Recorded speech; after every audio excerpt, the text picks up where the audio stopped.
दोस्तों कल मंडे को chief election commissioner Gyanesh Kumar ji press conference करते हैं और उनके द्वारा यह बताया जाता है कि भाई नवंबर महीने में 2 फेजेस में बिहार में इलेक्शन होंगे और फिर बाद में 14 तारीख को रिजल्ट आ जाएगा।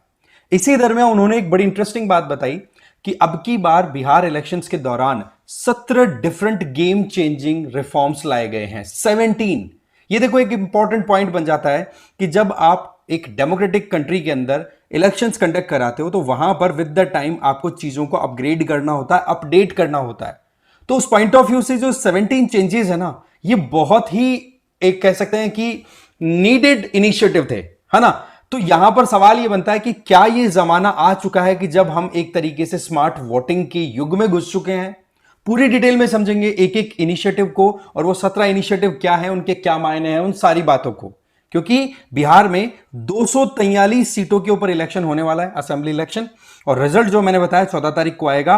और अब की बार जिस तरीके से स्पेशल इंटेंसिव रिवीजन जो हुआ है एसआईआर, उसके बाद में तो बिहार इलेक्शन वैसे ही बहुत ज्यादा कहते ना कि लोगों का अटेंशन सीकिंग इलेक्शन बन चुके हैं। बहुत ही ज्यादा अटेंशन इस इलेक्शन ने सीक किया है। तो समझेंगे पूरा डिटेल में, लेकिन आगे बढ़े उससे पहले आप मुझे फॉलो कर लीजिए इस क्यूआर कोड को स्कैन करके टेलीग्राम पर।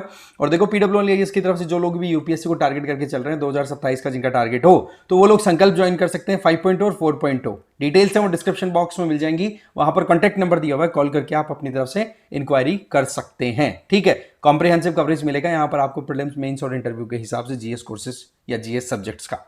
सो द पॉइंट इज क्या क्या चेंजेस आए। सबसे पहला चेंज आया है training of booth level agents. आपको पता है जब भी इलेक्शन में हम वोट डालने जाते हैं तो वहां पर पॉलिटिकल पार्टीज के द्वारा अपने एक कैंडिडेट को वहां पर जो पोलिंग हो रही होती है उसके जस्ट साइड में वहां पर जो प्रिसाइडिंग ऑफिसर बैठे रहते हैं, ठीक है, जो हमारी आईडी चेक करते हैं, टिक लगाते हैं कि हाँ ये वोटर आ गया है, फिर हमारी इंडेक्स फिंगर के ऊपर वो मार्क लगाते हैं कि हाँ जी आ गया वोटर। तो उस टाइम पर आपने देखा होगा साइड में एक बेंच लगी रहती है, वहां पर 3-4 आदमी बैठे रहते हैं। वो 3-4 आदमी अलग अलग पॉलिटिकल पार्टीज के रिप्रेजेंटेटिव होते हैं। तो उन लोगों की भी प्रॉपर बूथ लेवल ट्रेनिंग कराई गई है। इससे क्या है कि वो इलेक्टोरल रोल में जो कुछ भी चेंजेस लाए जा रहे हैं उनको एफिशिएंटली किया जा सके, जो वोटर लिस्ट होती है उसमें। इसके अलावा कहीं पर भी कोई अगर इशू आता है तो मोर और लेस अपील करने का एक प्रोविजन कि भाई अगर कहीं पर वोटिंग में इशू आए, कहीं पर उनको चैलेंज दिखे कि यार वोट के टाइम पे कुछ प्रॉब्लम आ रही है, तो वो वहां पर अपील कर सकते हैं। ठीक है, रिप्रेजेंटेशन ऑफ पीपल एक्ट 1950 के तहत। तो एक तो हो गया बूथ लेवल एजेंट्स की ट्रेनिंग। दूसरा, जो बूथ लेवल ऑफिसर्स होते हैं जिनके यहां पर हम हमारी आईडी और ये सारी अभी जो एसआईआर हुआ है बिहार में, तो वो बूथ लेवल ऑफिसर्स के यहां जाकर के ही वेरिफिकेशन हुआ है कि कौन एक तरीके से एलिजिबल वोटर्स हैं और कौन एक तरीके से इनएलिजिबल वोटर्स थे। तो आप देखो 7,000 के लगभग बीएलओस को एक तरीके से ट्रेनिंग दी गई है प्रॉपर। ठीक है, उनको अब आप देखोगे कि बीएलओ और बीएलओ सुपरवाइजर दोनों को। ठीक है, और ये ट्रेनिंग कहां पे दी गई है? IIIDEM। ये देखो दिल्ली में बेस्ड एक इंस्टीट्यूशन है और इंस्टीट्यूशन का नाम है इंडिया इंटरनेशनल डेमोक्रेटिक, एक तरीके से democracy and election management institute है ये। ठीक है, जो कि दिल्ली में ऑपरेट करता है। यहां पर इनकी ट्रेनिंग कराई गई है। ये एक इनिशिएटिव नया है। फिर आ जाओ पुलिस ऑफिसर्स है, उनको भी ट्रेनिंग दी गई है कि देखो पुलिस ऑफिसर्स इस टाइम पर बिहार में जो इलेक्शन हो रहा है, हमारे देश में देखो इलेक्शन को बड़ा इमोशनली देखा जाता है और देखना भी चाहिए भाई, क्योंकि आप अपने राजा को चूज करने की बात कर रहे हो। राजा कह रहे गलत वर्ड हो गया, बट यस आप अपने एक लीडर को चूज करने की बात कर रहे हो। तो वहां पर क्या होता है, कई बार लॉ एंड ऑर्डर मेंटेन होना बड़ा मुश्किल हो जाता है, दंगे हो जाते हैं, लड़ाइयां हो जाती हैं दो ग्रुप्स के बीच में, जो राइवल ग्रुप्स हैं उनके बीच में। तो उनकी प्रॉपर तैयारी, लॉ एंड ऑर्डर को कैसे मेंटेन किया जाए, उसके लिए पुलिस की ट्रेनिंग दी गई है। चौथा, स्पेशल इंटेंसिव रिवीजन। जैसा हमने देखा इलेक्टोरल रोल के अंदर, ये देखना कि कौन इनएलिजिबल है उन पर्संस को तो हटा देना, और कौन एलिजिबल इलेक्टर्स हैं, वोटर्स हैं जो कि इलेक्टोरल रोल में अपनी जगह ही नहीं बना पा रहे, उनका नाम वहां पर डालना। ये एक इनिशिएटिव जो कि बहुत ज्यादा न्यूज में रहा। ये एक तरीके से प्योरिफिकेशन ऑफ इलेक्टोरल रोल्स के तौर पे देखा जा रहा है कि वोटर लिस्ट में जो भी गड़बड़ियां थी उनको करेक्ट करने का ये प्रोसेस था। फिर पांचवा जो इनिशिएटिव है that is enhanced remuneration for officials. देखो इलेक्शन की ड्यूटी की बात आती है तो आपको पता है जो गवर्नमेंट के पास में ऑलरेडी एग्जिस्टिंग ऑफिशियल्स होते हैं, जो भी आप कह सकते हो कर्मचारी होते हैं, उन्हीं को वो लोग फिर इलेक्शन की ड्यूटी पे लगाते हैं। फिर वह चाहे बीएलओ हो, बीएलओ सुपरवाइजर हो, पुलिस हो, टीचर्स का रोल हो गया, सीएपीएफ का हो गया, मॉनिटरिंग टीम, माइक्रो ऑब्जर्वर, सब ये सब गवर्नमेंट ऑफिशियल्स होते हैं जो अपनी रूटीन जॉब को छोड़ करके साइड में आकर के फिर इलेक्शन कमीशन के अंडर में अपनी ड्यूटी देते हैं, तो उन लोगों को एक तरीके से रेम्यूनरेशन दिया जा रहा है, एडिशनल पेमेंट दिया जा रहा है, जितना दिया जाता है उसका डबल कर दिया गया है ना। और जो ईआरओज हैं और एईआरओज हैं उनको भी पहली बार जो ऑनरेरियम है वो दिया जाएगा पहली बार। ये अपने आप में बड़ी इंटरेस्टिंग चीज है। इससे क्या होगा कि सब लोग अपने काम को थोड़ा चाव से करेंगे कि हाँ जी, इलेक्शन हमारे देश का एक बहुत इंपॉर्टेंट फेस्टिवल है, तो इसमें कोई लापरवाही ना हो। और रिफ्रेशमेंट्स हैं वो भी इंप्रूव किए गए हैं। फिर आ जाओ छठे reform, fast delivery of EPIC. आपको पता है इलेक्शन के लिए हमें फोटो आईडी कार्ड दिया जाता है, तो उसमें जो स्टैंडर्ड ऑपरेटिंग प्रोसीजर है ना, उसमें एक अपडेट किया गया है कि कोई भी अपनी वोटर आईडी के लिए अप्लाई कर रहा है तो उसको 15 दिन के अंदर अंदर अपनी वोटर आईडी मिल जाएगी, चाहे वो अपडेट करवा रहा है या नहीं बनवा रहा है। और हर एक स्टेज के ऊपर आपके फोन में, आपके फोन का वहां पर लिंक डलेगा इलेक्शन कमीशन के साथ में, तो वहां पर क्या होता है, आपके फोन में अपडेट आता रहता है कि आपकी आईडी किस प्रोसेस में, किस स्टेज में है और कब आप तक पहुंच जाएगी। तो ये एक कॉन्फिडेंस बिल्डिंग का काम कर देता है। फिर बीएलओज हैं, उनको अब फोटो आईडी कार्ड, पहली बार ऐसा देखने को मिल रहा है कि बीएलओज को उनके गले में फोटो आईडी कार्ड लगाना कंपलसरी कर दिया है। इससे क्या होगा कि आइडिया लग जाएगा कि कौन सरकारी ऑफिशियल वहां पर इलेक्शन कंडक्ट करा रहा है, तो किसी को कोई प्रॉब्लम है तो बीएलओ को सीधा पकड़ सकते हैं। ठीक है, तो ये ट्रांसपेरेंसी और public trust point of view से बड़ी इंपॉर्टेंट बात हो गई।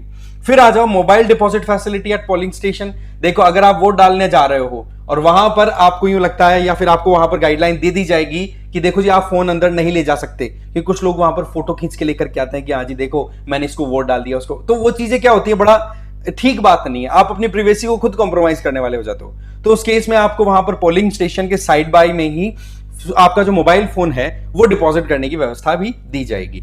इसके अलावा नवा जो चेंज है that is clearer voter information slip. आपको ध्यान होगा, आप जब वो भी वोट डालने जाते हैं तो या तो आपके घर पे ही आपका बीएलओ जो है वो आपकी वोटर लिस्ट या वोटर स्लिप वो देख करके चला जाता है, जिसमें proper serial number, part number, वो सारा डिस्प्लेड होता है। इससे क्या होता है कि वोटर का वेरिफिकेशन इजी और स्पीडली हो सके, तो ये चीज आ गई। इसको और ज्यादा क्लियर करने की बात की गई है। इसको एक तरीके से स्मूथ फंक्शनिंग के लिए रन कराने वाला पॉइंट बन गया। फिर आता है 10वां, one stop digital platform ECI net. सीधी बात है, कितने वोट पड़ चुके हैं, कितनी टोटल पोलिंग हुई है किसी बूथ पर, ये सारी details election commission of India की जो वेबसाइट है उस पर आनी चाहिए। रियल टाइम वोटर टर्नआउट आना चाहिए, यह हर कोई चाहता है। तो उस पॉइंट ऑफ व्यू से ईसीआई नेट एप्लीकेशन, जो प्रिजाइडिंग ऑफिसर होगा उसके पास में इसकी लॉगिन रहेगी और वो हर 2 घंटे के अंदर अपने पोलिंग स्टेशन की पूरी डिटेल अपलोड करेगा, जिससे कि रियल टाइम में पता पड़ जाएगा किस पोल पर, किस पोलिंग बूथ के ऊपर कितना वोट हुआ है या कितना वोटिंग परसेंटेज रहा है। राइट, इससे ट्रांसपेरेंसी आएगी। फिर आता है पोलिंग स्टेशन लिमिट ऑफ 1200। आपको ध्यान होगा कई बार क्या होता है कि वोट डालने जब जाते हैं तो लंबी लंबी लाइनें लग जाती है, ओवर क्राउडिंग होती है। तो उसको क्या किया जा रहा है कि अब 1200 से ज्यादा वोटर्स एक पोलिंग स्टेशन पे नहीं होंगे, 1200 से ज्यादा एक पे नहीं होंगे। ठीक है, जिससे कि लाइन को हम रिड्यूस कर सकें। हाँ, कई जगह ऐसी है जो हाई राइज रेजिडेंशियल बिल्डिंग्स, आजकल पता आपको कि किस तरीके फ्लैट सिस्टम हमारे यहाँ पे चल रहा है, तो उस पॉइंट ऑफ व्यू से जो हाई राइज रेजिडेंशियल बिल्डिंग्स है वहां पर फिर भी आपको एडिशनल फैसिलिटी, बूथ एडिशनल मिल जाएंगे। इससे क्या होगा कि एक पोलिंग स्टेशन के ऊपर लोड ज्यादा ना आए, तो ये 1200 वाली लिमिट भी अप्लाई करना पहली बात। फिर आ जाइए candidate booths allowed just outside 100 metres.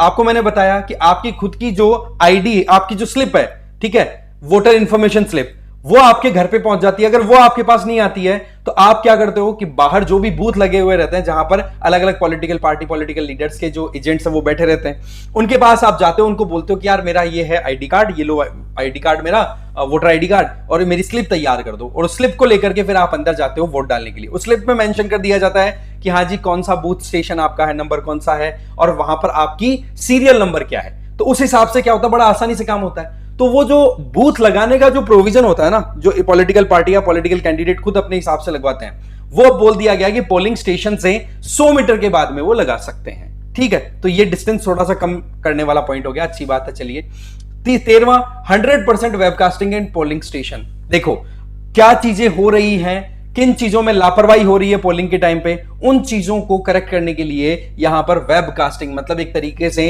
एक कैमरा से recording proper time to timely चलती रहेगी, 100% रिकॉर्डिंग। चलिए ठीक है। फिर ईवीएम बैलेट पेपर गाइडलाइन की बात करें तो उसको भी रिवाइज किया गया है। देखो हो क्या रहा था कि हम जब भी ईवीएम पे जाके बटन दबाते हैं, जिसको भी वोट देते हैं, तो वहां पर लाइट जल जाती है। लाइट जलती कहां है, कैंडिडेट का नाम आ जाता है, कैंडिडेट की पार्टी है, उसका जो भी सिंबल है वो साइड में आ जाता है और उसके साइड में हम बटन दबाते हैं। बट अब क्या किया जा रहा है, EVM to have colour photographs of candidate for the first time. पहली बार ईवीएम का जो पूरा पैनल रहेगा वहां पर कैंडिडेट की फोटो भी लगा दी जाएगी, जिससे कि आइडेंटिफाई करने में आसानी रहेगी किसको वोट दिया जा रहा है। क्योंकि एक तो बहुत मल्टीपल कैंडिडेट जब खड़े होते हैं तो सीधी बात है, हमारे अभी भी लिटरेसी रेट और अवेयरनेस इतनी ज्यादा नहीं है जब वोट डालते टाइम पे लोग देखें, है ना। तो सिंबल के साथ साथ में फोटो भी डाल दी जाएगी तो और क्लैरिटी आएगी। चलिए फिर mandatory VVPAT counting for mismatch. आपको ध्यान हो तो जब भी इलेक्शन की बात आती है तो बूथ लेवल पर वोटिंग डेटा, कितना वोट डाला उसकी डिटेल, और काउंटिंग के टाइम पे जो फॉर्म नंबर 17C का बड़ा रोल आता है कि कितना इलेक्शन, कितनी वोटिंग डली उसकी डिटेल, उसमें और ईवीएम डेटा में कहीं पे मिसमैच अगर आया तो उसको वेरीफाई करने का तरीका क्या होता है, वीवीपैट। आपके पास में एक तरीके voter verifiable paper audit trial, जो प्रिंटिंग वाली मशीन साइड में लगी रहती है, तो उसके साथ में काउंटिंग करना मैंडेटरी कर दिया है। कहीं पर भी अगर एरर दिखेगी तो वो कंपल्सरीली वहां पर काउंटिंग होगी ही। तो ये एक चीज इंपॉर्टेंट अपडेट है। फिर आता है 16 नंबर का update, that is streamlining counting of the postal ballot. देखो होता क्या है कि पहले ईवीएम काउंटिंग कर लिया, फिर उसके बाद में जो लोग ऑन ड्यूटी हैं, आउट ऑफ इंडिया हैं, जिनकी वोटिंग है वो पोस्टल बैलेट के थ्रू हुई है, तो ऐसे सिचुएशन में अब क्या कर दिया गया है कि जब सेकंड लास्ट राउंड आएगा ईवीएम की काउंटिंग का या वीवीपैट की काउंटिंग का, तो उस सेकंड लास्ट की राउंड से जस्ट पहले पहले काउंटिंग हो जाएगी किसकी, पोस्टल बैलेट की। फिर उसके बाद में सेकंड लास्ट राउंड होगा किसका, आपका ईवीएम का, फिर लास्ट राउंड होगा, फिर फाइनल रिजल्ट की तरफ जाया जाएगा। इससे क्या हो गया कि ये जो पोस्टल बैलेट में जो छेड़छाड़ होने का डर रहता है वो खत्म हो जाए, फाइनल रिजल्ट आने से पहले पहले उनकी काउंटिंग हो जाए, ये एक अच्छी बात है। फिर 17 की बात करें तो डिजिटल इंडेक्स कार्ड्स और रिपोर्ट्स। सीधी बात है, टेक्नोलॉजी का आप यहां पर यूज कर रहे हो तो इलेक्शन रिलेटेड कोई भी तरीके का डेटा आपको एक्सेस करना है, अपनी कॉन्स्टिट्यूएंसी लेवल पे आपको देखना है कि भाई क्या चीजें वहां पर हो रही है, किस तरीके से वोटिंग हो रही है, कहां पर क्या, मतलब एक तरीके से कितना परसेंट वोटिंग हुई है, वो सारी डिटेल एक्सेस करने के लिए आपको डिजिटल इंडेक्स कार्ड और रिपोर्ट्स भी रिलीज होती हुई दिखेंगी। तो ये एक अपने आप में आउटस्टैंडिंग चीजें हम कंसिडर कर सकते हैं 17 नए इनिशिएटिव, ठीक है, जिनमें एसआईआर सबसे ज्यादा हाईलाइटेड रहा। बट अब जैसे ही वोटिंग होगी उसके बाद में आपको पता है रिजल्ट आना है। अब आपको ध्यान होना चाहिए पोल इवेंट 2 फेजेस में हो रहे हैं, ठीक है, 121 कॉन्स्टिट्यूएंसीज में फर्स्ट फेज में और 122 कॉन्स्टिट्यूएंसीज में सेकंड फेज में। अब प्रोसेस क्या होता है इलेक्शन का, देखो गेजेट नोटिफिकेशन रिलीज होता है जो कि आपका 10 अक्टूबर को रिलीज हो जाएगा फर्स्ट फेज के लिए और 13 अक्टूबर को हो जाएगा आपका सेकंड फेज के लिए। फिर नॉमिनेशन, हर एक पार्टी अपनी तरफ से नॉमिनेट करेगी, कोई निर्दलीय आएगा जो अपनी नॉमिनेशन ले लेकर आएंगे, फॉर्म फिल करेंगे। उसकी लास्ट डेट की बात करें तो फर्स्ट फेज वाले 17 अक्टूबर और सेकंड फेज वाले 20 अक्टूबर। फिर उसके बाद में नॉमिनेशन की स्क्रूटिनी होगी कि भाई जो डिटेल उन्होंने फिल की है वो सही है कि नहीं है, कोई बंदा वहां पर किस हद तक जीत सकता है, नहीं जीत सकता, उसके आइडियाज कयास लगने स्टार्ट हो जाते हैं। तो यहां पर डेट ऑफ स्क्रूटिनी तो रहेगी कौन सी, 18 तो अक्टूबर रहेगी फर्स्ट की और 21 रहेगी सेकंड फेज की।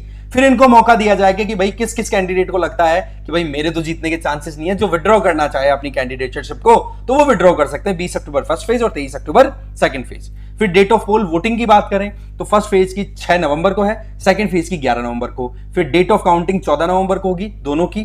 फिर इलेक्शन से रिलेटेड कोई भी अगर प्रोसीडिंग बच रही है तो अल्टीमेटली 16 नवंबर तक वो कंप्लीट हो ही जानी है। तो ये प्रोसेस रहेगा। तो इस तरीके से ये 17 डिफरेंट अपडेट्स और साथ ही साथ में ये प्रोसेस कि कैसे एक इलेक्शन का पूरा प्रोसेस चलता है। अगर असेंबली इलेक्शन की बात करें, गेजेट नोटिफिकेशन, नॉमिनेशन स्क्रूटनी, फिर विड्रॉल का, फिर पोलिंग, फिर काउंटिंग और फिर इलेक्शन कंप्लीशन। तो ये सारी चीजें हमें देखनी थी। आई होप आपको ये समझ में आया होगा। बाकी इस वीडियो में इतना ही। Thank you very much.